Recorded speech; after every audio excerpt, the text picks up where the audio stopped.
പ്രഭാഷകൻ്റെ പുസ്തകത്തിലെ ഈ വർഷത്തെ പഠനഭാഗത്തെ മുഴുവൻ വാക്യങ്ങളുമാണ് ഈ വീഡിയോയിൽ ഉൾക്കൊള്ളിച്ചിട്ടുള്ളത്. അധ്യായം 41. മരണമേ, തൻ്റെ സമ്പത്തിൻ്റെ മധ്യേ സമാധാനപൂർവം ജീവിക്കുന്നവന്, അല്ലലില്ലാതെ എല്ലാ ഐശ്വര്യങ്ങളുമുള്ളവന്, രുചികരമായ വിഭവങ്ങൾ ആസ്വദിക്കാൻ ആരോഗ്യമുള്ളവന്, നിന്നെപ്പറ്റി ഓർക്കുന്നത് എത്ര അരോചകമാണ്. 2. മരണമേ, ദരിദ്രനും ശക്തി ക്ഷയിച്ചവനും വൃദ്ധനും അല്ലൽ നിറഞ്ഞവനും സഹിഷ്ണുത നഷ്ടപ്പെട്ട് സദാ നീരസം പ്രകടിപ്പിക്കുന്നവനും നിന്റെ വിധി എത്രയോ സ്വാഗതാർഹം. 3. മരണവിധിയെ ഭയപ്പെടേണ്ട, നിന്റെ മുൻകാല ജീവിതത്തെയും ജീവിതാന്തത്തെയും ഓർക്കുക. മർത്യവർഗത്തിനുള്ള കർത്താവിൻ്റെ തീർപ്പാണ് ഇത്. 4. അത്യുന്നതൻ്റെ ഹിതം നിരസിക്കാൻ ആർക്ക് കഴിയും? ആയുസ് 10, 100, 1000 വർഷം ആയിക്കൊള്ളട്ടെ, പാതാളത്തിൽ അതേപ്പറ്റി ചോദ്യമില്ല. 5. പാപികളുടെ സന്താനങ്ങൾ മ്ലേച്ഛ സന്തതികളാണ്. അവർ ദൈവഭയമില്ലാത്തവരുടെ സങ്കേതങ്ങളിൽ സമ്മേളിക്കുന്നു. 6. പാപികളുടെ സന്താനങ്ങളുടെ അവകാശം നശിച്ചു പോകും. അവരുടെ പിൻതലമുറ നിത്യനിന്ദയ്ക്ക് പാത്രമാകും. 7. ദൈവഭയമില്ലാത്ത പിതാവിനെ മക്കൾ കുറ്റപ്പെടുത്തും. അവൻ നിമിത്തമാണ് അവർ നിന്ന അനുഭവിക്കുന്നത്. 8. അത്യുന്നത ദൈവത്തിൻ്റെ കൽപ്പനകൾ നിരസിച്ച ദൈവഭയമില്ലാത്ത ജനമേ, നിങ്ങൾക്ക് കഷ്ടം. 9. നിങ്ങൾ ശാപത്തിലേക്കാണ് ജനിച്ചത്, മരണത്തിലും ശാപമാണ് നിങ്ങളുടെ വിധി. 10. പൊടിയിൽ നിന്ന് വന്നവൻ പൊടിയിലേക്ക് മടങ്ങുന്നു, ദൈവഭയമില്ലാത്തവൻ ശാപത്തിൽ നിന്ന് നാശത്തിലേക്ക് പോകുന്നു. 11. ശരീരനാശത്തെ പ്രതി മനുഷ്യർ വിലപിക്കുന്നു, എന്നാൽ പാപികളുടെ പേര് പോലും മാഞ്ഞു പോകും. 12. സത്കീർത്തിയിൽ ശ്രദ്ധാലുവായിരിക്കുക, 1000 സ്വർണ്ണ നിക്ഷേപങ്ങളേക്കാൾ അത് അക്ഷയമാണ്. 13. നല്ല ജീവിതത്തിൻ്റെ ദിനങ്ങൾ പരിമിതമത്രേ, എന്നാൽ സത്കീർത്തി ശാശ്വതവും. ലജ്ജാശീലം. 14. കുഞ്ഞുങ്ങളെ, ഉപദേശങ്ങൾ പാലിച്ച് സമാധാനത്തിൽ വർത്തിക്കുവിൻ. നിഗൂഢജ്ഞാനവും അജ്ഞാത നിധിയും നിഷ്പ്രയോജനമാണ്. 15. വിഡ്ഢിത്തം മറച്ചു വയ്ക്കുന്നവൻ വിജ്ഞാനം ഗോപനം ചെയ്യുന്നവനേക്കാൾ ഭേദമാണ്. 16. അതിനാൽ എൻ്റെ വാക്കുകളെ ആദരിക്കുക, എല്ലാറ്റിനെയും കുറിച്ച് ലജ്ജിക്കുന്നത് നന്നല്ല, എല്ലാവരും എല്ലാം ശരിക്ക് വിലയിരുത്തുന്നുമില്ല. 17. ലജ്ജിക്കേണ്ടവ ഇവയാണ്: പിതാവിൻ്റെയോ മാതാവിൻ്റെയോ മുൻപിൽ അസന്മാർഗിയായിരിക്കുക, പ്രഭുവിൻ്റെയോ ഭരണാധികാരിയുടെയോ മുൻപിൽ വ്യാജം പറയുക. 18. ന്യായാധിപൻ്റെയോ വിധിയാളൻ്റെയോ മുൻപിൽ തെറ്റു ചെയ്യുക, ജനത്തിൻ്റെയോ സമൂഹത്തിൻ്റെയോ മുൻപിൽ തിന്മ പ്രവർത്തിക്കുക, സ്നേഹിതൻ്റെയോ പങ്കാളിയുടെയോ മുൻപിൽ അനീതി പ്രവർത്തിക്കുക. 19. സ്വന്തം സ്ഥലത്തു നിന്ന് മോഷ്ടിക്കുക, ഇവയെല്ലാം ലജ്ജാകരമാണ്. ദൈവത്തിൻ്റെ വിശ്വസ്തതയുടെയും ഉടമ്പടിയുടെയും മുൻപിൽ ലജ്ജാഭരിതനാവുക. ഭക്ഷണാവസരങ്ങളിൽ സ്വാർത്ഥ താൽപ്പര്യം കാണിക്കുന്നതിലും ക്രയവിക്രയങ്ങളിൽ കാപട്യം കാണിക്കുന്നതിലും. 20. പ്രത്യഭിവാദനം ചെയ്യാതിരിക്കുന്നതിലും കുലടയെ അഭിലാഷപൂർവം നോക്കുന്നതിലും. 21. ബന്ധുവിൻ്റെ അഭ്യർത്ഥന നിരസിക്കുന്നതിലും അന്യൻ്റെ ഓഹരിയോ സമ്മാനമോ അപഹരിക്കുന്നതിലും അന്യൻ്റെ ഭാര്യയെ ദുർമോഹത്തോടെ നോക്കുന്നതിലും. 22. അവൻ്റെ ദാസിയുമായി ബന്ധപ്പെടുന്നതിലും ലജ്ജിക്കുക, അവളുടെ കിടക്കയെ സമീപിക്കരുത്. സ്നേഹിതന്മാരുടെ മുൻപാകെ നടത്തിയ വഷളായ സംസാരത്തിൻ്റെ പേരിൽ ലജ്ജിക്കുക, ദാനം ചെയ്തിട്ട് കൊട്ടിഘോഷിക്കാതിരിക്കുക. 23. പരദൂഷണം ആവർത്തിക്കുന്നതിലും രഹസ്യം വെളിപ്പെടുത്തുന്നതിലും ലജ്ജിക്കുക, അപ്പോൾ ഉചിതമായ ലജ്ജയായിരിക്കും നിൻ്റേത്, എല്ലാവരും നിന്നെ ഇഷ്ടപ്പെടുകയും ചെയ്യും. അധ്യായം 42. താഴെ പറയുന്ന കാര്യങ്ങളിൽ നീ ലജ്ജിക്കുകയോ മറ്റുള്ളവരെ ഭയന്ന് പാപം ചെയ്യുകയോ അരുത്. 2. അത്യുന്നതൻ്റെ നിയമം, അവിടുത്തെ ഉടമ്പടി, അപരാധിനെ കുറ്റം വിധിക്കുക. 3. പങ്കാളിയും സഹയാത്രികനുമായി കണക്ക് തീർക്കുക, സ്നേഹിതരുടെ പിതൃസ്വത്ത് വിഭജിക്കുക. 4. കൂടുതലോ കുറവോ വരാതെ അളവിലും തൂക്കത്തിലും സൂക്ഷ്മത കാണിക്കുക. 5. കച്ചവടത്തിൽ ലാഭം നേടുക, കുട്ടികൾക്ക് നല്ല ശിക്ഷണം നൽകുക, ദുഷ്ടനായ ദാസന് തക്ക ശിക്ഷ കൊടുക്കുക. ഇവയിലൊന്നും നീ ലജ്ജിക്കേണ്ട. 6. അവിശ്വസ്തയായ ഭാര്യയെ നിലയ്ക്ക് നിർത്തുന്നതും നന്ന്. അനേകർ ഉള്ളിടത്ത് സാധനങ്ങൾ പൂട്ടി സൂക്ഷിക്കുന്നതും നന്ന്. 7. എല്ലാ ഇടപാടുകളിലും കണക്ക് വയ്ക്കണം. ക്രയവിക്രയങ്ങളിൽ രേഖ സൂക്ഷിക്കണം. 8. അജ്ഞനെയോ വിഡ്ഢിയെയോ ചെറുപ്പക്കാരുമായി ശണ്ട കൂടുന്ന വൃദ്ധനെയോ ഉപദേശിക്കുന്നതിൽ ലജ്ജിക്കേണ്ട. അപ്പോൾ നീ അറിവുള്ളവനാണെന്ന് വ്യക്തമാവുകയും എല്ലാവരും നിന്നെ അംഗീകരിക്കുകയും ചെയ്യും. മകളെക്കുറിച്ച് ആകുലത. 9. മകൾ സ്വയം അറിയാതെ തന്നെ പിതാവിനെ ജാഗരൂകതയുള്ളവനാക്കുന്നു. അവളെക്കുറിച്ചുള്ള വിചാരം അവൻ്റെ നിദ്ര അപഹരിച്ച് കളയുന്നു. യൗവനത്തിൽ അവൾ വിവാഹിതയാകുമോ എന്നും വിവാഹത്തിന് ശേഷം അവൾ ഭർത്താവിന് അഹിതയാകുമോ എന്നും ഓർത്ത് ആകുലനാകുന്നു. 10. കന്യകയായിരിക്കുമ്പോൾ അവൾ കളങ്കിതയും പിതൃഭവനത്തിൽ വെച്ച് ഗർഭിണിയും ആകുമോ എന്ന് ഭയപ്പെടുന്നു. ഭർത്തൃമതിയെങ്കിൽ അവിശ്വസ്തയോ വന്ധ്യയോ ആകുമോ എന്നും ശങ്കിക്കുന്നു. 11. ദുശ്ശാഠ്യക്കാരിയായ പുത്രിയെ കർശനമായി സൂക്ഷിക്കുക, അല്ലെങ്കിൽ അവൾ നിന്നെ ശത്രുക്കളുടെ പരിഹാസപാത്രവും നഗരത്തിൽ സംസാര വിഷയവും ജനമധ്യേ അപമാനിതനും ആക്കും. സമൂഹത്തിൻ്റെ മുൻപിൽ നിനക്ക് ലജ്ജിക്കേണ്ടി വരും. 12. ആരുടെയും ആകാരഭംഗി നോക്കിയിരിക്കരുത്, സ്ത്രീകളുടെ ഇടയിൽ ഇരിക്കയും അരുത്. 13. വസ്ത്രത്തിൽ നിന്ന് കീടങ്ങൾ എന്ന പോലെ സ്ത്രീയിൽ നിന്ന് ദുഷ്ടത വരുന്നു. 14. സ്ത്രീയുടെ നന്മയേക്കാൾ ഭേദമാണ് പുരുഷൻ്റെ ദുഷ്ടത. സ്ത്രീയാണ് ലജ്ജയും അപമാനവും വരുത്തുന്നത്. പ്രപഞ്ചത്തിൽ ദൈവമഹത്വം. 15. ഞാൻ ഇപ്പോൾ കർത്താവിൻ്റെ പ്രവൃത്തികളെ അനുസ്മരിക്കുകയും ഞാൻ കണ്ടത് പ്രഘോഷിക്കുകയും ചെയ്യും. കർത്താവിൻ്റെ പ്രവൃത്തികൾ വചനം വഴി നിർവഹിക്കപ്പെടുന്നു. 16. സൂര്യൻ തൻ്റെ കിരണങ്ങൾ കൊണ്ട് എല്ലാ വസ്തുക്കളെയും കടാക്ഷിക്കുന്നു. കർത്താവിൻ്റെ മഹത്വം എല്ലാ സൃഷ്ടികളിലും നിറഞ്ഞിരിക്കുന്നു. 17. കർത്താവിൻ്റെ വിസ്മയനീയമായ പ്രവൃത്തികൾ അവിടുത്തെ വിശുദ്ധർക്ക് പോലും അവർണ്ണനീയമാണ്.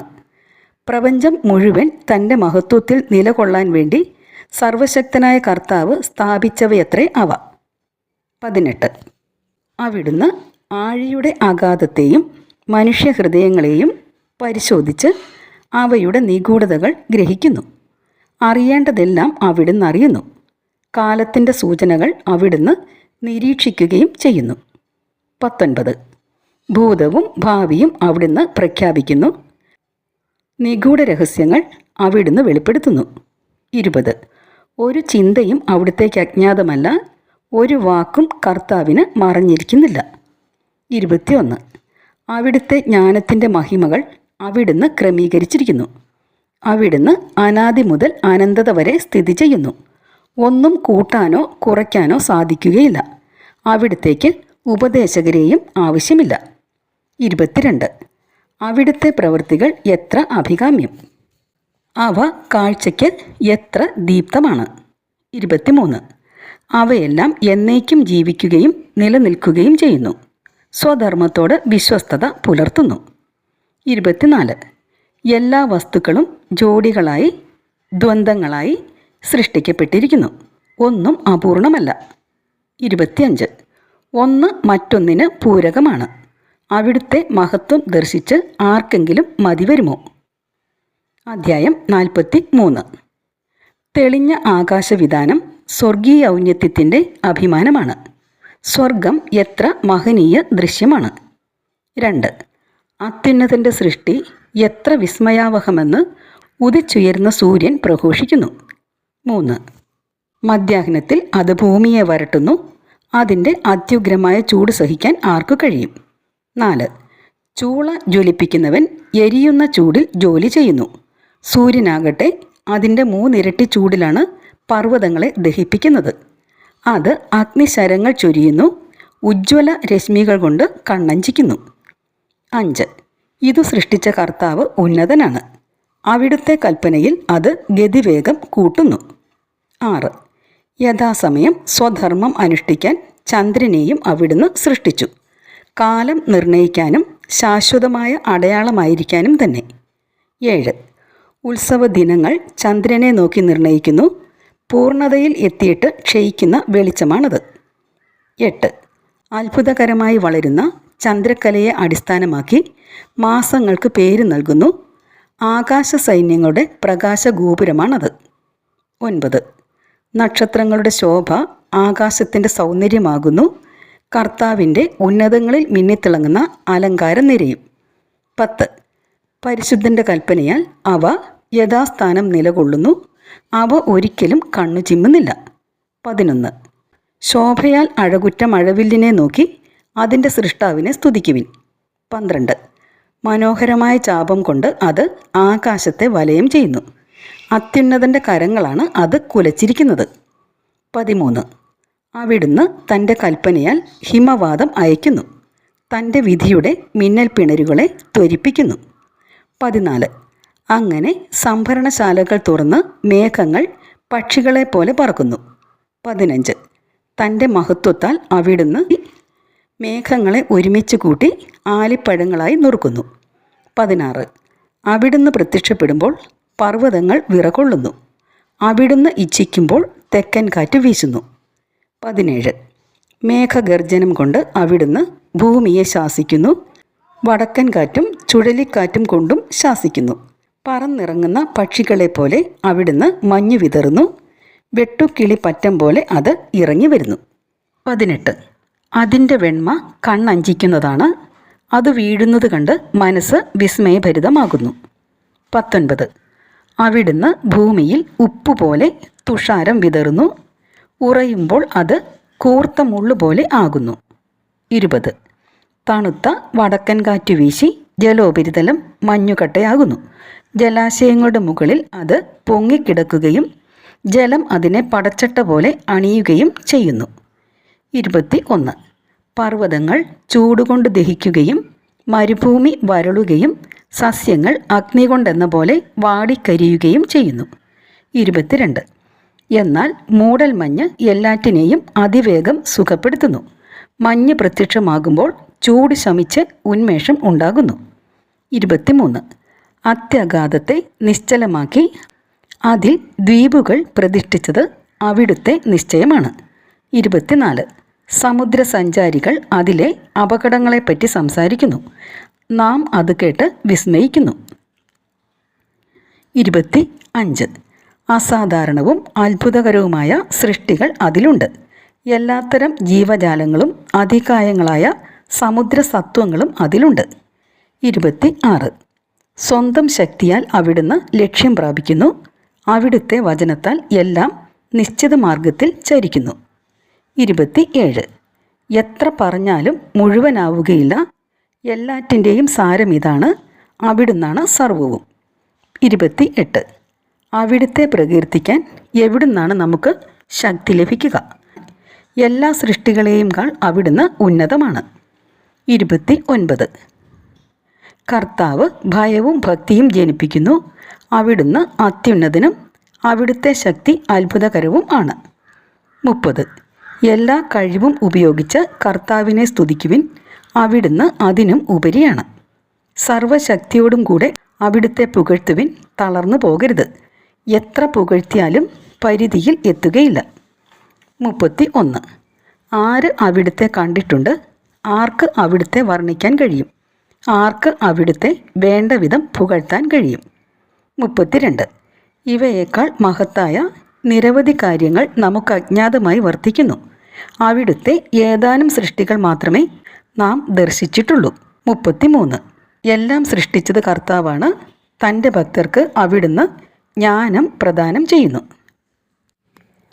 അധ്യായം 44. പിതാക്കന്മാരുടെ മഹത്വം. നമുക്കിപ്പോൾ മഹത്തുക്കളെയും നമ്മുടെ പൂർവ്വപിതാക്കന്മാരെയും തലമുറ ക്രമത്തിൽ പ്രകീർത്തിക്കാം. 2. കർത്താവ് ആദ്യം മുതൽ തന്നെ തൻ്റെ പ്രതാപവും മഹത്വവും അവർക്ക് ഓഹരിയായി നൽകി. 3. രാജാക്കന്മാരും കീർത്തിയുറ്റ ബലശാലികളും ജ്ഞാനത്താൽ ഉപദേശം നൽകിയവരും പ്രവാചകന്മാരും അവരുടെ ഇടയിൽ ഉണ്ടായിരുന്നു. 4. ആലോചനകളാലും നിയമപരിജ്ഞാനത്താലും ജനത്തിന് നേതൃത്വം കൊടുത്തവരും വിവേകപൂർവമായ ഉപദേശം നൽകിയവരും അക്കൂട്ടത്തിൽ ഉണ്ടായിരുന്നു. 5. ചിലർ സംഗീതജ്ഞന്മാരും കവികളും ആയിരുന്നു. 6. വിഭവ സമൃദ്ധിയുള്ളവരും സ്വവസതികളിൽ സമാധാനപൂർവ്വം വസിച്ചവരുമാണ് ചിലർ. 7. ഇവർ തങ്ങളുടെ തലമുറകളിൽ ബഹുമാനിതരും കാലത്തിൻ്റെ മഹിമയും ആയിരുന്നു. 8. ജനങ്ങൾ പ്രകീർത്തിച്ച പ്രസിദ്ധരാണ് ചിലർ. 9. സ്മരണ അവശേഷിപ്പിക്കാതെ മാഞ്ഞു പോയവരുമുണ്ട്. ജീവിക്കുകയോ ജനിക്കുക പോലുമോ ചെയ്തില്ലെന്ന് തോന്നുമാറ് അവർ മൺമറഞ്ഞു. അവരുടെ മക്കളും അങ്ങനെ തന്നെ. 10. എന്നാൽ അവർ കാരുണ്യമുള്ളവരായിരുന്നു. അവരുടെ സത്പ്രവൃത്തികൾ വിസ്മരിക്കപ്പെട്ടിട്ടില്ല. 11. അവരുടെ ഐശ്വര്യം അവരുടെ പിൻഗാമികളിലും അവരുടെ അവകാശം മക്കളുടെ മക്കളിലും നിലനിൽക്കും. 12. അവരുടെ സന്തതികൾ ഉടമ്പടികൾ പാലിക്കും.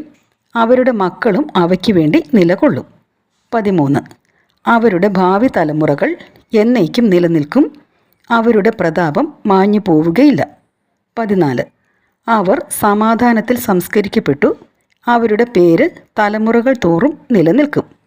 15. അവരുടെ വിജ്ഞാനം ജനതകൾ പ്രഘോഷിക്കും. സമൂഹം അവരെ പ്രകീർത്തിക്കുകയും ചെയ്യും. ഹെനോക്ക് നോഹ. 16. ഹെനോക്ക് കർത്താവിനെ പ്രീതിപ്പെടുത്തി. അവൻ ഉന്നതങ്ങളിലേക്ക് സംവഹിക്കപ്പെട്ടു. എല്ലാ തലമുറകൾക്കും അവൻ അനുതാപത്തിൻ്റെ മാതൃകയാണ്. 17. നോഹ തികഞ്ഞ നീതിമാനായിരുന്നു. വിനാശത്തിൻ്റെ നാളുകളിൽ ഒഴിവാക്കപ്പെട്ട മുളയായിരുന്നു അവൻ. അങ്ങനെ ജലപ്രളയത്തിന് ശേഷം ഭൂമിയിൽ ഒരു ഭാഗം നിലനിന്നു. 18. മർത്യകുലം ജലപ്രളയത്താൽ നശിപ്പിക്കപ്പെടുകയില്ല എന്ന നിത്യമായ ഉടമ്പടി അവനുമായി ചെയ്യപ്പെട്ടു.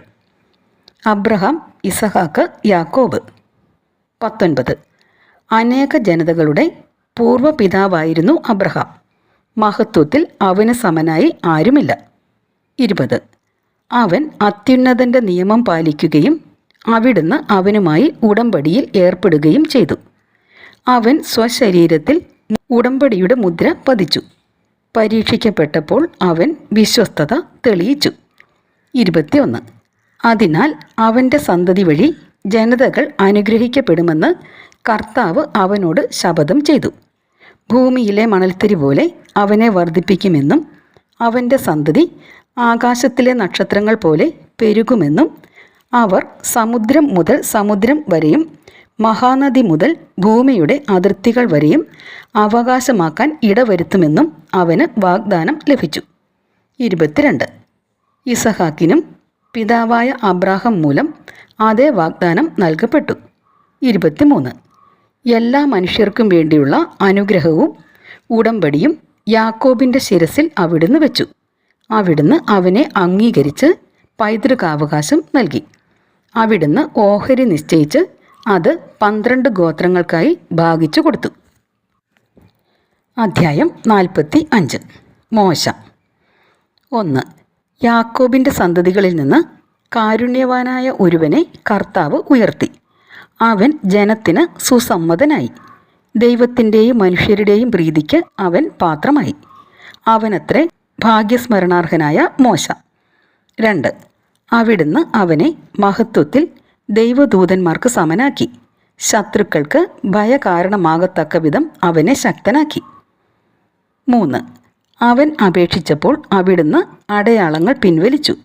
രാജാക്കന്മാരുടെ സന്നിധിയിൽ കർത്താവ് അവനെ സമുന്നതനാക്കി. അവിടുന്ന് തൻ്റെ ജനത്തിനു വേണ്ടിയുള്ള കൽപ്പനകൾ അവനെ ഏൽപ്പിക്കുകയും തൻ്റെ മഹത്വത്തിൻ്റെ ഭാഗികമായ ദർശനം അവന് നൽകുകയും ചെയ്തു. 4. വിശ്വസ്തതയും സൗമ്യതയും കൊണ്ട് അവിടുന്ന് അവനെ വിശുദ്ധീകരിച്ചു. എല്ലാ ജനതകളുടെയും ഇടയിൽ നിന്ന് അവനെ തെരഞ്ഞെടുത്തു. 5. തൻ്റെ സ്വരം അവിടുന്ന് അവനെ കേൾപ്പിച്ചു. ഇരുണ്ട മേഘങ്ങൾക്കുള്ളിലേക്ക് അവിടുന്ന് അവനെ നയിച്ചു. മുഖാഭിമുഖം കൽപ്പനകൾ, ജീവൻ്റെയും വിജ്ഞാനത്തിൻ്റെയും നിയമം അവിടുന്ന് നൽകി. യാക്കോബിനെ തൻ്റെ ഉടമ്പടിയും ഇസ്രായേലിനെ തൻ്റെ നീതിയും അഭ്യസിപ്പിക്കേണ്ടതിന് തന്നെ. അഹറോൻ. 6. ലേവി ഗോത്രജനും മോശയുടെ സഹോദരനും അവനെപ്പോലെ തന്നെ വിശുദ്ധനുമായ അഹറോനെ അവിടുന്ന് ഉയർത്തി. 7. അവിടുന്ന് അവനുമായി നിത്യമായ ഉടമ്പടി ചെയ്യുകയും ജനത്തിൻ്റെ പൗരോഹിത്യം അവന് നൽകുകയും ചെയ്തു. വിശിഷ്ടമായ തിരുവസ്ത്രങ്ങൾ കൊണ്ട് അവിടുന്ന് അവനെ അനുഗ്രഹിച്ചു. 8. മഹിമയേറിയ മേലങ്കി അവനെ അണിയിച്ചു. മഹിമയുടെ പൂർണ്ണത അവിടുന്ന് അവനെ അണിയിച്ചു. അധികാര ചിഹ്നങ്ങൾ നൽകി അവിടുന്ന് അവനെ ശക്തനാക്കി. കാൽച്ചട്ടയും നീണ്ട അങ്കിയും യഫോദും അവന് നൽകി. 9. അങ്കിക്ക് ചുറ്റും മാതള നാരങ്ങയും ദേവാലയത്തിൽ തൻ്റെ ആഗമനത്തെ അറിയിക്കാൻ നടക്കുമ്പോൾ ശബ്ദം ഉണ്ടാകുന്ന ധാരാളം സ്വർണ്ണമണികളും തുന്നിച്ചേർത്തു. 10. സ്വർണ്ണ നീല ധൂമ്രവർണ്ണം കലർന്ന ചിത്രപ്പണികളോട് കൂടിയ വിശുദ്ധ വസ്ത്രം അവിടുന്ന് അവനെ അണിയിച്ചു. ഉറീം തുമ്മീം എന്നിവയും അണിയിച്ചു. 11. കരവിരുതോടെ പിരിച്ചെടുത്ത കടും ചെമപ്പ് നൂൽ ഇസ്രായേൽ ഗോത്രങ്ങളുടെ എണ്ണത്തിനനുസരിച്ച് അവരെ അനുസ്മരിപ്പിക്കാൻ സ്വർണ്ണപ്പണിക്കാരൻ മുദ്രമോതിരത്തിൽ എന്ന പോലെ ലിഖിതങ്ങൾ കൊത്തിയ രത്നങ്ങൾ പതിച്ച സ്വർണ്ണഫലകം എന്നിവ അണിയിച്ചു. 12. അവൻ്റെ തലപ്പാവിൽ സ്വർണം കൊണ്ടുള്ള ഒരു കിരീടം അണിയിച്ചിരിക്കുന്നു. അതിൽ ഒരു മുദ്രയിൽ എന്ന പോലെ വിശുദ്ധി എന്ന് കൊത്തിയിരിക്കുന്നു. വിദഗ്ധൻ്റെ കരചാതുരി പ്രകടമാക്കുന്ന അത് നയനാനന്ദകരവും ശ്രേഷ്ഠവും അലംകൃതവുമാണ്. 13. അവൻ്റെ കാലത്തിന് മുൻപ് അത്ര മനോഹരമായ വസ്തുക്കൾ ഒരിക്കലും ഉണ്ടായിരുന്നിട്ടില്ല. അന്യരാരും അവ അണിഞ്ഞിട്ടില്ല. അവൻ്റെ മക്കളും പിൻഗാമികളും എക്കാലവും അത് ധരിച്ചു. 14. എല്ലാ ദിവസവും 2 പ്രാവശ്യം വീതം അവൻ്റെ ഹോമബലി പരിപൂർണമായി ദഹിപ്പിക്കപ്പെടും. 15. മോശ അവനെ വിശുദ്ധ തൈലം കൊണ്ട് അഭിഷേചിച്ച് നിയോഗിച്ചു. കർത്താവിന് ശുശ്രൂഷ ചെയ്യാനും പുരോഹിതധർമ്മം അനുഷ്ഠിക്കാനും അവിടുത്തെ നാമത്തിൽ തൻ്റെ ജനത്തെ ആശീർവദിക്കാനും വേണ്ടി അവനും അവൻ്റെ പിൻഗാമികൾക്കും ആകാശം പോലെ നിത്യമായ ഒരു ഉടമ്പടിയാണ് അത്. 16. ജനത്തിൻ്റെ പാപങ്ങളുടെ പരിഹാരത്തിന് വേണ്ടി കർത്താവിന് ബലിയർപ്പിക്കുന്നതിനും സ്മരണാംശമായി കുന്തുരുക്കവും സുഗന്ധദ്രവ്യങ്ങളും അർപ്പിക്കുന്നതിനും അവിടുന്ന് അവനെ മാനവകുലത്തിൽ നിന്ന് തെരഞ്ഞെടുത്തു. 17. തൻ്റെ പ്രമാണങ്ങൾ യാക്കോബിനെ പഠിപ്പിക്കുന്നതിനും തൻ്റെ നിയമങ്ങളാൽ ഇസ്രായേലിന് മാർഗനിർദ്ദേശം നൽകുന്നതിനും അവിടുന്ന് അവന് തൻ്റെ കൽപ്പനകളും നിയമങ്ങളും വിധി പ്രസ്താവിക്കാനുള്ള അധികാരവും കൊടുത്തു. 18. ദാത്താനും അബിറാമും അവരുടെ അനുയായികളും കോറഹിൻ്റെ സംഘവും ഉൾപ്പെട്ട അന്യഗോത്രക്കാർ കോപാക്രാന്തരായി അവനെതിരെ ഗൂഢാലോചന നടത്തുകയും മരുഭൂമിയിൽ വെച്ച് അസൂയാലുക്കളാവുകയും ചെയ്തു. 19. കർത്താവ് ഇത് കണ്ടു കോപിച്ചു. അവിടുത്തെ ക്രോധത്തിൽ അവർ നശിച്ചുപോയി. ജ്വലിക്കുന്ന അഗ്നിയാൽ അവരെ ദഹിപ്പിക്കേണ്ടതിന് അവർക്കെതിരെ അവിടുന്ന് അത്ഭുതം പ്രവർത്തിച്ചു. 20. അവിടുന്ന് അഹറോൻ്റെ മഹത്വം വർദ്ധിപ്പിക്കുകയും അവന് പ്രത്യേകാവകാശം നൽകുകയും ചെയ്തു.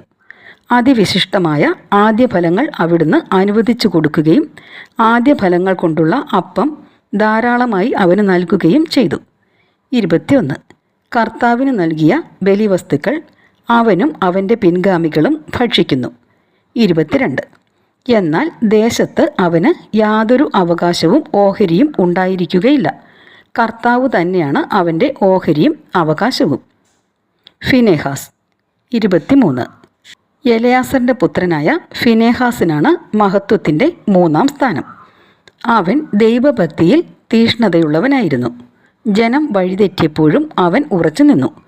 അവൻ ഹൃദയത്തിൻ്റെ കർമ്മോന്മുഖമായ നന്മ കൊണ്ട് ഇസ്രായേലിൻ്റെ പാപങ്ങൾക്ക് പരിഹാരം അനുഷ്ഠിക്കുകയും ചെയ്തു. 24. അതിനാൽ അവൻ വിശുദ്ധ സ്ഥലത്തിൻ്റെയും തൻ്റെ ജനത്തിൻ്റെയും നേതാവായിരിക്കുന്നതിനും അവനും അവൻ്റെ സന്തതികളും പൗരോഹിത്യത്തിൻ്റെ മഹിമ എന്നേക്കും അണിയുന്നതിനും വേണ്ടി ഒരു സമാധാന ഉടമ്പടി അവനുമായി ഉറപ്പിക്കപ്പെട്ടു. 25. യൂദാ ഗോത്രജനായ ജസ്സയുടെ പുത്രൻ ദാവീദുമായി ഒരു ഉടമ്പടി ഉറപ്പിക്കപ്പെട്ടു. രാജാവിൻ്റെ പിന്തുടർച്ചാവകാശം അവൻ്റെ സന്തതികൾക്ക് മാത്രമായിരിക്കുന്നത് പോലെ അഹറോൻ്റെ പിന്തുടർച്ചാവകാശം അവൻ്റെ സന്തതികൾക്കാണ്. 26. തൻ്റെ ജനത്തെ നീതിപൂർവം വിധിക്കുന്നതിന് കർത്താവ് നിന്റെ ഹൃദയത്തെ ജ്ഞാനം കൊണ്ട് നിറയ്ക്കട്ടെ. അങ്ങനെ അവരുടെ ഐശ്വര്യം നശിക്കാതിരിക്കുകയും മഹത്വം തലമുറകൾ തോറും നിലനിൽക്കുകയും ചെയ്യട്ടെ. അധ്യായം 46. ജോഷ്വയും കാലബും. നൂനിൻ്റെ പുത്രൻ ജോഷ്വ യുദ്ധവീരനും പ്രവാചകന്മാരിൽ മോശയുടെ പിൻഗാമിയും ആയിരുന്നു. അവൻ തൻ്റെ നാമത്തിനൊത്ത് ദൈവത്തിൻ്റെ തിരഞ്ഞെടുക്കപ്പെട്ടവർക്ക് ഉത്തമനായ രക്ഷകനുമായിരുന്നു. ഇസ്രായേലിനെ ആക്രമിച്ച ശത്രുക്കളോട് പ്രതികാരം ചെയ്ത് അവൻ അവരുടെ അവകാശം നേടിക്കൊടുത്തു. 2. നഗരങ്ങൾക്കെതിരെ വാളുയർത്തിയപ്പോൾ അവൻ എത്ര പ്രതാപശാലിയായിരുന്നു. 3. അവന് മുൻപ് ആരാണ് ഇത്ര ശക്തനായി നിലകൊണ്ടിട്ടുള്ളത്? അവൻ കർത്താവിന് വേണ്ടിയാണ് യുദ്ധം ചെയ്തത്. 4. അവൻ്റെ കരം സൂര്യനെ തടഞ്ഞു നിർത്തിയില്ലേ? ഒരു ദിവസത്തിന് 2 ദിവസത്തെ ദൈർഘ്യമുണ്ടായില്ലേ? 5. ശത്രുക്കൾ ചുറ്റും വളഞ്ഞപ്പോൾ അവൻ ശക്തനായവനെ, അത്യുന്നതനെ വിളിച്ചപേക്ഷിച്ചു. 6. ഉന്നതനായ കർത്താവ് ശക്തമായ കന്മഴയയച്ച് അവന് ഉത്തരമരുളി. ആ ജനതയെ അവൻ യുദ്ധത്തിൽ കീഴടക്കി. ബെത്ത്ഹോറോൺ ഇറക്കത്തിൽ വെച്ച് അവൻ ശത്രുക്കളെ നശിപ്പിച്ചു. അങ്ങനെ ജനതകൾ അവൻ്റെ സേനാബലം കാണുകയും ദൈവസന്നിധിയിലാണ് അവൻ യുദ്ധം ചെയ്യുന്നതെന്ന് മനസ്സിലാക്കുകയും ചെയ്തു. ശക്തനായവനെ അവൻ പൂർണ്ണമായി പിൻചെന്നു. 7. മോശയുടെ കാലത്ത് അവൻ ഒരു വിശ്വസ്ത കർമ്മം അനുഷ്ഠിച്ചു. യെഫുന്നയുടെ പുത്രൻ കാലബിനോടൊത്ത് സമൂഹത്തെ ഒന്നാകെ നേരിട്ടു. ജനത്തെ പാപത്തിൽ നിന്ന് പിന്തിരിപ്പിക്കുകയും അവരുടെ ദുഷ്ടമായ പിറുപിറുപ്പ് നിർത്തുകയും ചെയ്തു. 8. ജനത്തെ അവരുടെ അവകാശത്തിലേക്ക് കൊണ്ടുവരുന്നതിന് തേനും പാലും ഒഴുകുന്ന നാട്ടിൽ പ്രവേശിപ്പിക്കുന്നതിന് 6 ലക്ഷം യോദ്ധാക്കളിൽ ഇവർ 2 പേർ മാത്രമേ അവശേഷിച്ചുള്ളൂ. 9. കർത്താവ് കാലബിന് ശക്തി കൊടുക്കുകയും അത് വാർദ്ധക്യം വരെ നിലനിൽക്കുകയും ചെയ്തു. അവൻ മലമ്പ്രദേശം കൈയടക്കി മക്കൾക്ക് അവകാശമായി നൽകി. 10. കർത്താവിനെ അനുഗമിക്കുന്നത് നല്ലതാണെന്ന് അങ്ങനെ എല്ലാ ഇസ്രായേൽക്കാരും മനസ്സിലാക്കി.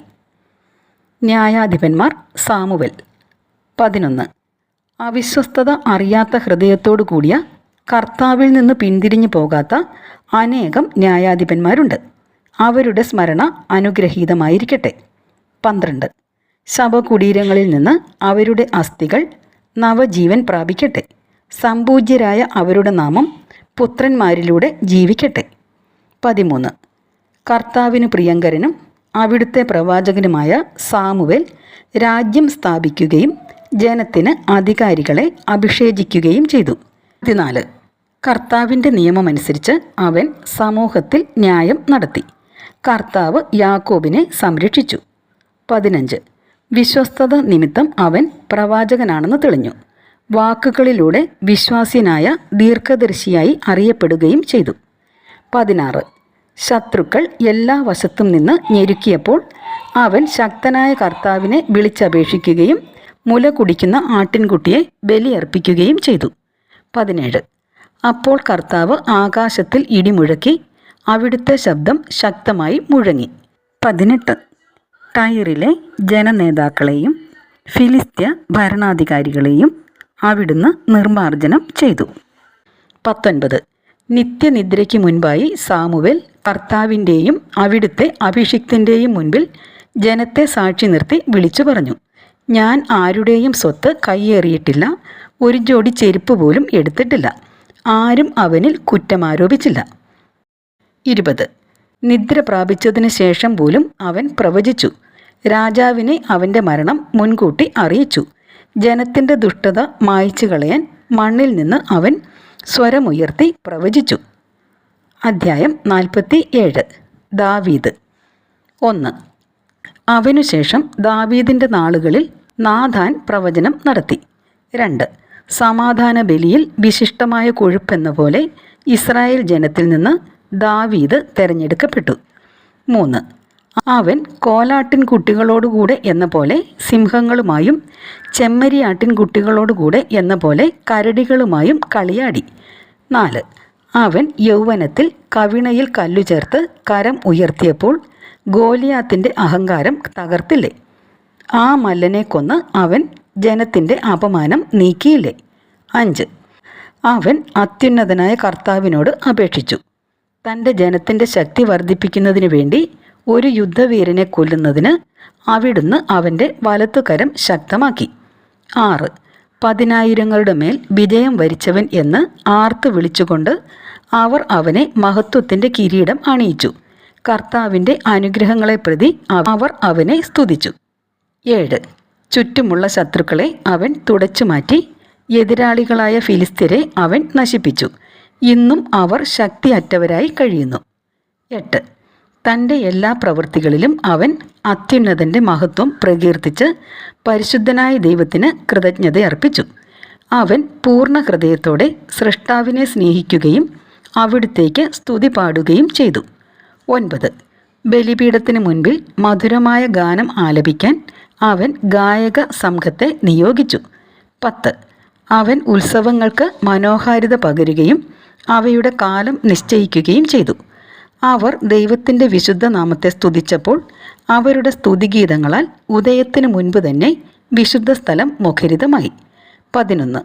കർത്താവ് അവൻ്റെ പാപം നീക്കിക്കളയുകയും അവൻ്റെ അധികാരം എന്നേക്കും ഉറപ്പിക്കുകയും ചെയ്തു.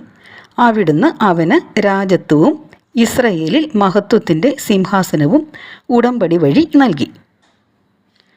സോളമൻ. 12. ബുദ്ധിമാനായ ഒരു പുത്രൻ അവന് പിൻഗാമിയായി. അവൻ നിമിത്തം പുത്രൻ്റെ ജീവിതം സുരക്ഷിതമായി. 13. സോളമൻ്റെ ഭരണകാലം സമാധാനപൂർണമായിരുന്നു. ദൈവം അവന് എല്ലായിടത്തും സമാധാനം നൽകി. അവിടുത്തെ നാമത്തിൽ അവൻ ഒരു ആലയം നിർമ്മിച്ചു. എന്നും നിലനിൽക്കുന്ന ഒരു വിശുദ്ധ സ്ഥലം ഒരുക്കി. 14. യൗവനത്തിൽ തന്നെ നീ എത്ര ജ്ഞാനിയായിരുന്നു. നിന്റെ വിജ്ഞാനം നദി പോലെ കവിഞ്ഞൊഴുകി. 15. നിന്റെ ജ്ഞാനം ലോകമാസകലം വ്യാപിച്ചു. അതിനെ നീ ഉപമകളും സൂക്തങ്ങളും കൊണ്ട് നിറച്ചു. 16. നിന്റെ പ്രശസ്തി വിദൂര ദ്വീപുകളിൽ എത്തി. സമാധാനപൂർണമായ ഭരണം നിമിത്തം നീ പ്രിയങ്കരനായി. 17. നിന്റെ കീർത്തനങ്ങളും സുഭാഷിതങ്ങളും ഉപമകളും പ്രത്യുത്തരങ്ങളും ജനതകളെ വിസ്മയാധീനരാക്കി. 18. ഇസ്രായേലിൻ്റെ ദൈവമായ കർത്താവിൻ്റെ നാമത്തിൽ തകരം പോലെ സ്വർണവും ഈയം പോലെ വെള്ളിയും നീ ശേഖരിച്ചു. 19. എന്നാൽ നീ സ്ത്രീകൾക്ക് അധീനനായി. അഭിലാഷങ്ങൾ നിന്നെ കീഴ്പ്പെടുത്തി. 20. നിന്റെ സത്കീർത്തിക്ക് നീ തന്നെ കളങ്കം വരുത്തി. സന്തതി പരമ്പരയെ മലിനമാക്കി. അവരെ ക്രോധത്തിന് ഇരയാക്കി. നിന്റെ ഭോഷത്വം അവർക്ക് ദുഃഖകാരണമായി. 21. അങ്ങനെ രാജ്യം വിഭജിക്കപ്പെട്ടു. എഫ്രായീമിൽ നിന്ന് ഉദ്ധതമായ ഒരു രാജ്യം ഉയർന്നു വന്നു. 22. കർത്താവ് ഒരിക്കലും കാരുണ്യം വെടിയുകയോ തൻ്റെ സൃഷ്ടികൾ നശിക്കാൻ ഇടവരുത്തുകയോ ഇല്ല. അവിടുന്ന് താൻ തെരഞ്ഞെടുത്തവൻ്റെ പിൻഗാമികളെ തുടച്ചു മാറ്റുകയോ തന്നെ സ്നേഹിക്കുന്നവൻ്റെ സന്തതി പരമ്പരകളെ നശിപ്പിക്കുകയോ ഇല്ല. അതിനാൽ യാക്കോബിന് ഒരു ഗണത്തെയും ദാവീദിൻ്റെ വംശത്തിൽ ഒരു സന്തതിയെയും അവശേഷിപ്പിച്ചു. റഹോബോവാം ജെറോബോവാം.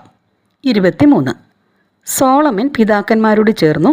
അവൻ്റെ സന്തതികളിൽ ഒരുവൻ സ്ഥാനമേറ്റു. വിഡ്ഢിത്തത്തിൽ ഒന്നാമനും വിവേകത്തിൽ ഒടുവിലത്തവനും ആയ റഹോബോവാമിൻ്റെ ഭരണം ജനങ്ങളുടെ കലാപത്തിന് കാരണമായി.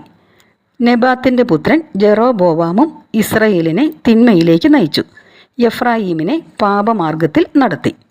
24. സ്വദേശത്തു നിന്നും ബഹിഷ്കരിക്കപ്പെടത്തക്ക വിധം അവർ പാപത്തിൽ മുഴുകി. 25. തങ്ങളുടെ മേൽ പ്രതികാരം പതിക്കുന്നതുവരെ എല്ലാ തിന്മകളിലും അവർ വിഹരിച്ചു. അധ്യായം 48. ഏലിയ. അനന്തരം പ്രവാചകനായ ഏലിയ അഗ്നി പോലെ പ്രത്യക്ഷപ്പെട്ടു.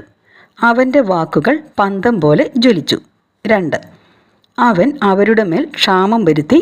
അവൻ്റെ തീഷ്ണതയിൽ അവരുടെ എണ്ണം ചുരുങ്ങി.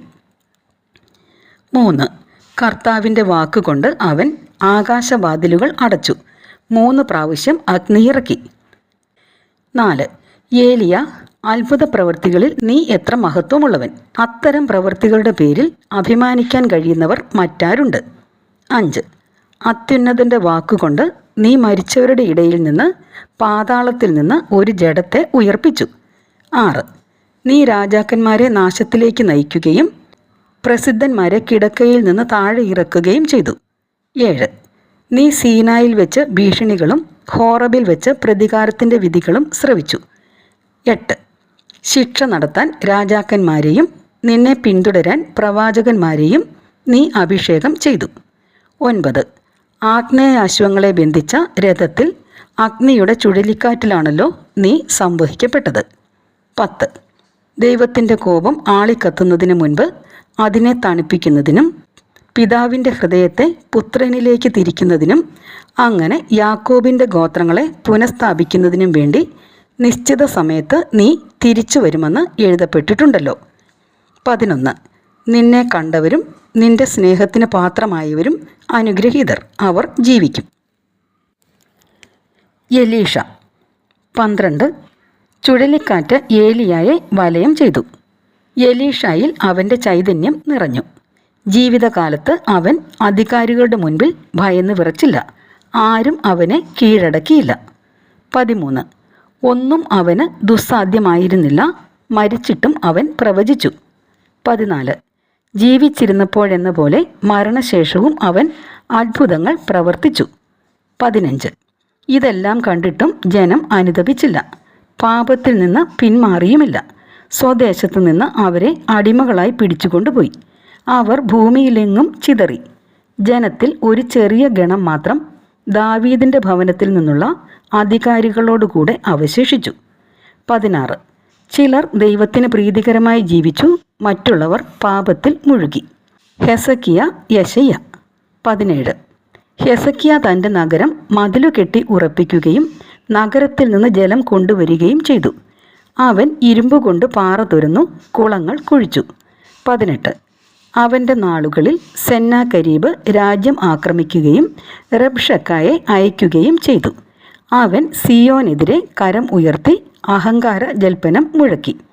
19. അപ്പോൾ ജനത്തിൻ്റെ ഹൃദയം കുലുങ്ങി, കരങ്ങൾ വിറച്ചു. ഈറ്റുനോവെടുത്ത സ്ത്രീയെപ്പോലെ അവർ കഠിനവ്യഥ അനുഭവിച്ചു. 20. അവർ കൈകൾ ഉയർത്തി കാരുണ്യവാനായ കർത്താവിനെ വിളിച്ചപേക്ഷിച്ചു. പരിശുദ്ധനായവൻ സ്വർഗത്തിൽ നിന്ന് അവരുടെ നിലവിളി തൽക്ഷണം ശ്രവിക്കുകയും യെശയ്യാ വഴി അവരെ രക്ഷിക്കുകയും ചെയ്തു. 21. കർത്താവ് അസീറിയക്കാരുടെ പാളയം തകർത്തു.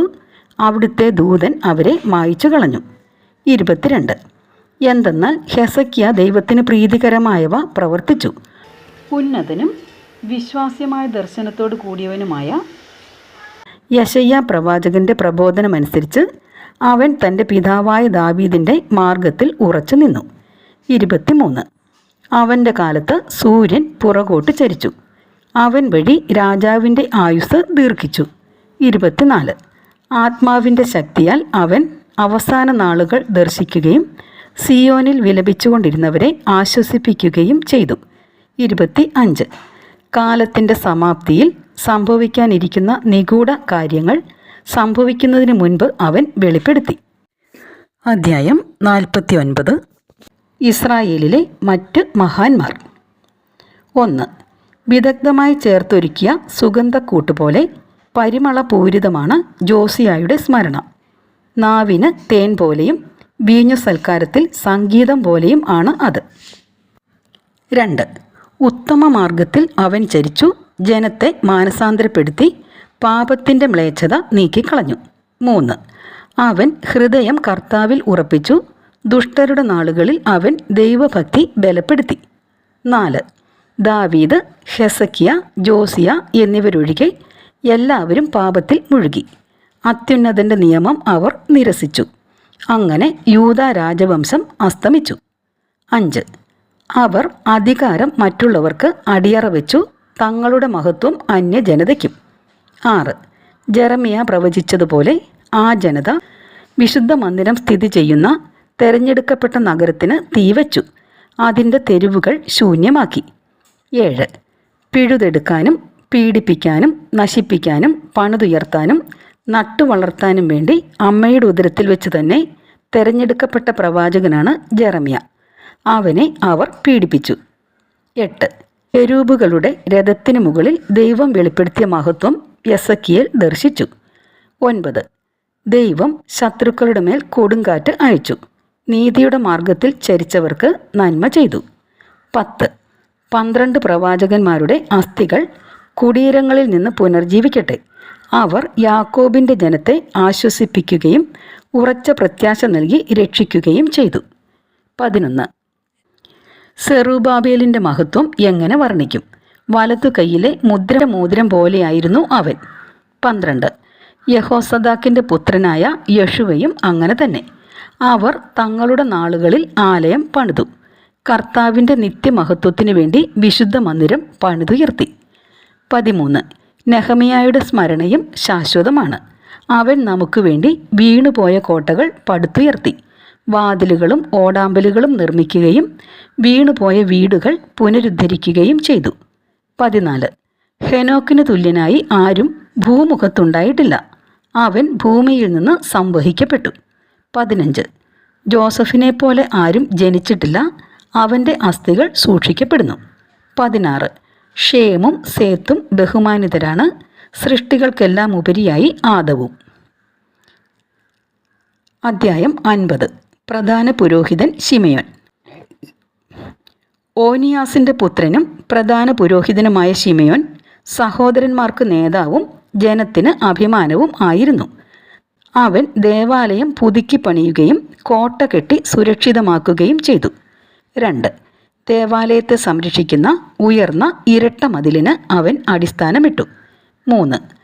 അവൻ്റെ കാലത്ത് സമുദ്രം പോലെ വിശാലമായ ഒരു ജലസംഭരണി കുഴിച്ചു. 4. ആക്രമണം ചെറുക്കാൻ നഗരത്തിന് കോട്ട കെട്ടി അവൻ ജനത്തെ നാശത്തിൽ നിന്ന് രക്ഷിച്ചു. 5. ശ്രീകോവിലിന് പുറത്തു വരുന്ന അവനെ ജനം പൊതിയുമ്പോൾ അവൻ എത്ര മഹത്വപൂർണനാണ്. 6. മേഘങ്ങൾക്കിടയിൽ പ്രഭാത താരം പോലെ, ഉത്സവവേളയിൽ പൂർണ്ണചന്ദ്രനെ പോലെ. 7. അത്യുന്നതൻ്റെ ആലയത്തിന് മുകളിൽ പ്രശോഭിക്കുന്ന സൂര്യനെ പോലെ, തിളങ്ങുന്ന മേഘങ്ങൾക്കിടയിൽ വിളങ്ങുന്ന മഴവില്ല് പോലെ. 8. വസന്തത്തിൽ പനിനീർപ്പൂ പോലെ, നീർച്ചാലിനരികെ നിൽക്കുന്ന ലില്ലി പോലെ, വേനൽക്കാലത്ത് ലെബനോനിൽ മുളയ്ക്കുന്ന പച്ചപ്പൊടിപ്പ് പോലെ. 9. ധൂപകലശത്തിൽ പുകയുന്ന സുഗന്ധദ്രവ്യം പോലെ, രത്നഖചിതമായ സ്വർണ്ണത്തളിക പോലെ. 10. കായ്ച്ചു നിൽക്കുന്ന ഒലിവ് പോലെ, മേഘം ഉരുമുന്ന ദേവദാരു പോലെ അവൻ പ്രശോഭിച്ചു. 11. അവൻ മഹിമയേറിയ സ്ഥാനവസ്ത്രങ്ങൾ അണിഞ്ഞ് സർവാലങ്കാര ഭൂഷിതനായി വിശുദ്ധ ബലിപീഠത്തെ സമീപിച്ചു. വിശുദ്ധ കൂടാരത്തിൻ്റെ അങ്കണത്തെ മഹത്വപൂർണമാക്കി. 12. അവൻ ബലിപീഠത്തിൻ്റെ അഗ്നിക്കരികെ നിന്ന് പുരോഹിതന്മാരുടെ കയ്യിൽ നിന്ന് ഓഹരികൾ സ്വീകരിച്ചു. പൂമാല പോലെ സഹോദരന്മാർ അവനെ ചുറ്റി നിന്നു. അവൻ അവരുടെ മധ്യേ ഈന്തപ്പനകളാൽ വലയിതമായ ലെബനോനിലെ ഇളം ദേവദാരു പോലെ ശോഭിച്ചു. 13. അഹരോൻ്റെ പുത്രന്മാർ തങ്ങളുടെ സർവ്വവിഭൂഷകളോടും കൂടെ കർത്താവിനുള്ള കാഴ്ചകൾ കരങ്ങളിലേന്തി ഇസ്രായേൽ സമൂഹത്തിന് മുൻപിൽ നിന്നു. 14. ബലിപീഠത്തിലെ ശുശ്രൂഷകൾ പൂർത്തിയാക്കി അത്യുന്നതനായ സർവശക്തന് കാഴ്ചകൾ ഒരുക്കിയതിന് ശേഷം 15. അവൻ പാനപാത്രത്തിൽ മുന്തിരിച്ചാറെടുത്ത് നൈവേദ്യവും സർവാധിരാജനായ അത്യുന്നതന് പ്രീതികരമായ പരിമളവുമായി ബലിപീഠത്തിന് ചുവട്ടിൽ ഒഴുക്കി. 16. അഹരോൻ്റെ പുത്രന്മാർ ആർത്തു വിളിക്കുകയും ലോഹനിർമ്മിതമായ കാഹളം ഊതുകയും ചെയ്തു. അത്യുന്നതൻ തങ്ങളെ സ്മരിക്കുന്നതിനു വേണ്ടി അവർ ഉച്ചഘോഷം മുഴക്കി. 17. ഉടനെ ജനം അത്യുന്നതനായ ദൈവത്തെ, സർവശക്തനായ കർത്താവിനെ ആരാധിക്കുന്നതിന് സാഷ്ടാംഗം വീണു. 18. ഗായകർ അവിടുത്തെ ശ്രുതിമധുരമായി സ്തുതിച്ചു പാടി. 19. കർത്താവിൻ്റെ ആരാധന ക്രമപ്രകാരം പൂർത്തിയാക്കുന്നതുവരെ ജനം കാരുണ്യവാനും അത്യുന്നതനുമായ കർത്താവിൻ്റെ മുൻപിൽ പ്രാർത്ഥിച്ചു. ഇങ്ങനെ അവർ ശുശ്രൂഷ പൂർത്തിയാക്കി. 20. കർത്താവിൻ്റെ നാമത്തെ മഹത്വപ്പെടുത്തുന്നതിനും അവിടുത്തെ അനുഗ്രഹം പ്രഖ്യാപിക്കുന്നതിനും വേണ്ടി ശിമെയോൻ ഇറങ്ങി വന്ന് ഇസ്രായേൽ മക്കളുടെ മുൻപാകെ കൈകൾ ഉയർത്തി. 21. അത്യുന്നതൻ്റെ ആശീർവാദം സ്വീകരിക്കാൻ ജനം വീണ്ടും കുമ്പിട്ടു. ഉപദേശങ്ങൾ. 22. എല്ലായിടത്തും വൻകാര്യങ്ങൾ ചെയ്യുന്ന സകലത്തിൻ്റെയും ദൈവത്തെ വാഴ്ത്തുക. അവിടുന്ന് നമ്മെ ജനനം മുതൽ ഉയർത്തുകയും കാരുണ്യപൂർവ്വം നമ്മോട് വർത്തിക്കുകയും ചെയ്യുന്നു. 23. അവിടുന്ന് നമുക്ക് ഹൃദയാഹ്ലാദം നൽകുകയും പൂർവ്വകാലങ്ങളിലേതുപോലെ ഇസ്രായേലിലെ നമ്മുടെ ദിനങ്ങൾ സമാധാനപൂർണമാക്കുകയും ചെയ്യട്ടെ. 24. അവിടുന്ന് നമ്മുടെ മേൽ കാരുണ്യം വർഷിക്കുകയും ഈ നാളുകളിൽ നമ്മെ രക്ഷിക്കുകയും ചെയ്യട്ടെ. 25.